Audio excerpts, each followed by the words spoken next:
Hello everyone, ज्या ज्या ताई माझा व्हिडिओ बघतात त्यांना जागतिक महिला दिनाच्या हार्दिक शुभेच्छा. माझी आजची सकाळ तर प्लांट बघण्यामध्येच गेली होती, कारण माझ्या वांग्याच्या प्लांट्सचे फुलंच का गळून जातात मला हेच समजत नाही. यावर तुम्हाला कोणता उपाय माहित असेल तर प्लीज कमेंटमध्ये नक्की सांगा. या पुदिना बघून तर मला एकदम फ्रेश असं वाटत होतं. त्या श्रीशूला 3 वर्ष कंप्लीट झाले होते. तिला अभ्यासामध्ये बिलकुल इंटरेस्ट नाही, म्हणून तिचा इंटरेस्ट यावं यासाठी मी तिला थोडं लिहायला बसवलं.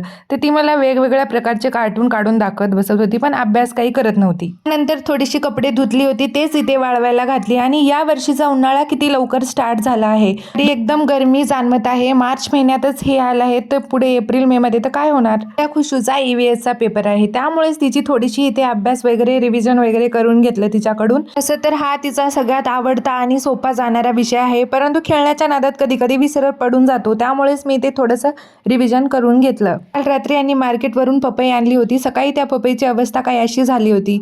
कट करून बघावं म्हणलं आतमध्ये तर कशी आहे. कलर पण वेगळंच झालं होतं. टेस्ट वाईज सुद्धा खराब होती, त्यामुळे हे फेकून दिलं आणि दुपारच्या जेवणाला बनवले होते बटर लावून आलू पराठा. हे ते सेंड करते. बाय.